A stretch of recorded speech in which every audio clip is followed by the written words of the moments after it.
Hello mes beautés, bienvenue dans votre nouvel épisode My Beauty Date, votre série 100% beauté. Aujourd'hui, je vous emmène avec moi voir Victoria, qui est une maquilleuse professionnelle et qui tient aussi un salon de beauté. Suivez-moi.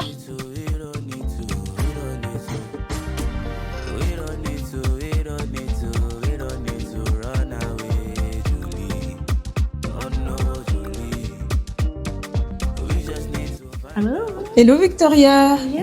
Bonjour. Bonjour. Ça va? Oui, ça va toi? Merci de nous accueillir aujourd'hui dans ton salon. Ça fait plaisir. Écoute, tu nous fais un petit peu visiter? Bien sûr. Suivez-nous.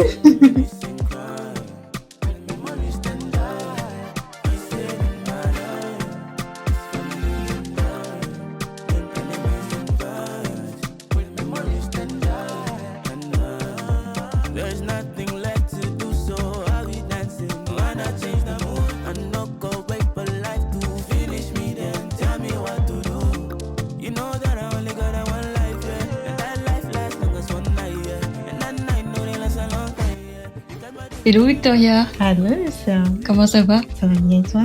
Oui, ça va, je te remercie. Déjà, merci de nous avoir invités. Tu nous as fait visiter ton joli salon. Et j'ai quelques questions à te poser aujourd'hui.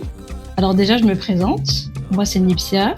Je suis créatrice de la plateforme My Beauty Date, une plateforme de réservation en ligne pour la communauté afro.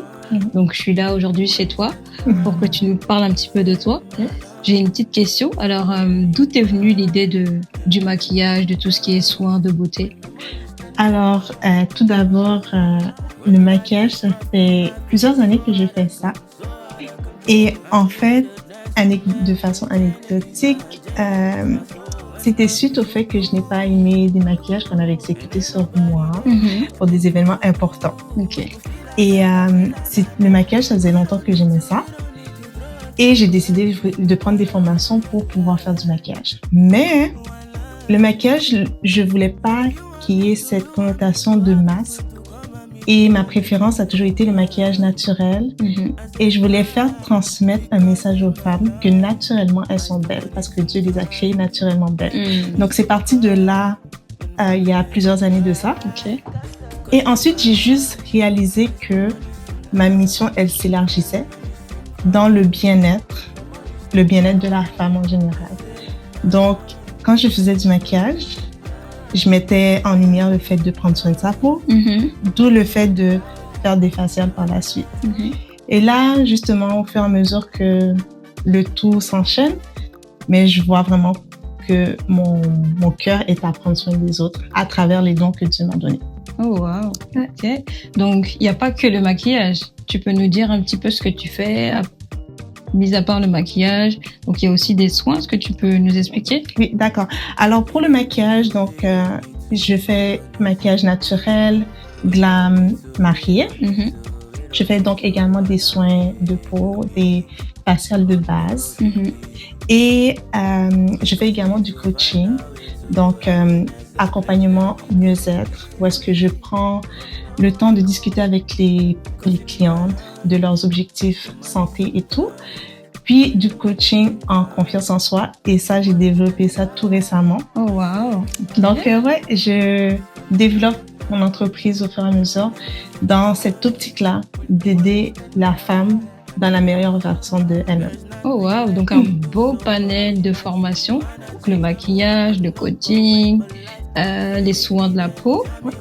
Puis c'est vrai, tu as dit formation, puis c'est vrai, donc dans le maquillage, exemple, je donne aussi des cours de maquillage, donc des cours d'auto-maquillage.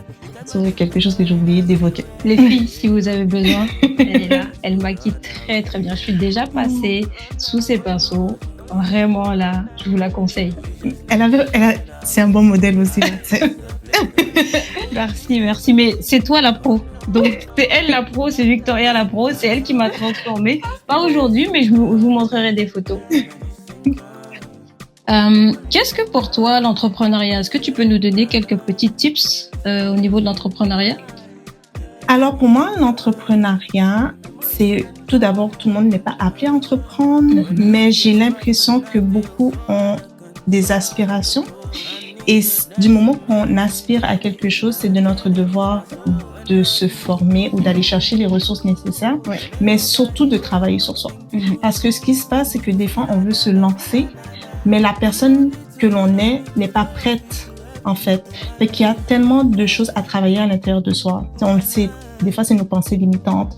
Parfois, c'est notre conception, justement, de l'entrepreneuriat. Parfois, c'est aussi la facilité, je pourrais dire. On a tellement été habitués à un certain cadre, notre 9 à 5 ou peu importe, que l'entrepreneuriat peut être intimidant. Donc, c'est de travailler, de bâtir la personne qui est prête à faire le saut. Et justement, parce qu'il va y avoir des moments de peur, de doute et tout, mais si on a la conviction qu'on est appelé à cela, après, c'est vraiment d'aller chercher les ressources et de faire ce cheminement-là en tant que personne. Oh, merci. Est-ce que tu pourrais nous donner un tips beauté? Qu'est-ce qui est pour toi la beauté? Ça représente quoi? Qu'est-ce que tu aimes faire en tant que femme pour te sentir belle? Super. Alors, tout d'abord, je pense que c'est un rayonnement que tu dois avoir naturellement. Naturellement, ce qui va attirer, qu'est-ce qui va être beau, c'est ta personnalité, c'est ta façon d'être, ta façon d'interagir et tout. Donc, c'est sûr que le maquillage, ça a la capacité de rehausser les traits. Moi, je dis toujours, ça a la capacité justement de rehausser la beauté naturelle et tout. Et si je peux donner des astuces, c'est sûr, on a peut-être des petites choses qu'on aime moins chez soi. Oui. C'est de ne pas voir le maquillage non plus comme la destination utile. S'il y a quelque chose, exemple des taches au niveau du visage qu'on aime moins, travailler là-dessus. Et exemple, si c'est le sourire, des petites choses comme ça que si ça nous déplaît, mais rien ne nous empêche justement de travailler sur ce qu'on aime moins. Et c'est ça, de prendre soin de soi, c'est hyper important. De prendre le temps pour soi, parce qu'encore ça va avoir des répercussions sur notre façon d'être, notre façon d'agir. Et ça aussi, c'est quelque chose que je tiens à dire comme message. C'est pas quelque chose qu'on doit négliger ou mettre en dernier, le fait de prendre soin de soi. C'est quelque chose qu'on doit voir quand même de prioritaire, parce qu'il faut pas attendre d'atteindre que tout va déborder pour se dire, mais là, c'est le moment. Parce qu'à un moment, c'est là que ça devient compliqué. Exact, oui. Donc, il faut prévenir ça. Et je dirais, c'est ça. Premièrement, tu rayonnes de l'intérieur de ta façon d'être. Tu prends soin de toi. Tu travailles sur les choses que tu aimes moins. C'est sans les détester, mais juste de travailler dessus. Et c'est ça, de pas négliger son bien-être. Ouais, je pense que c'est très important, le mental aussi. Je pense que c'est ça aussi qui fait la beauté d'une femme, le mental. Définitivement. Ouais, donc, oh wow, merci. On est gâtés là, avec Victoria. Une vraie pro, hein. Ça se voit qu'on sent le coaching d'une professionnelle. Les filles, si vous avez besoin d'une coach, elle est là, n'hésitez pas. Un petit mot pour la fin. Qu'est-ce que tu dirais pour la fin, Victoria, pour nous les femmes? Qu'est-ce qui t'inspire? Qu'est-ce que tu pourrais nous dire? Alors, j'aimerais dire aux femmes qu'elles sont précieuses, qu'elles ont de la valeur et que cette valeur doit être entretenue dans le quotidien par des petits gestes d'amour.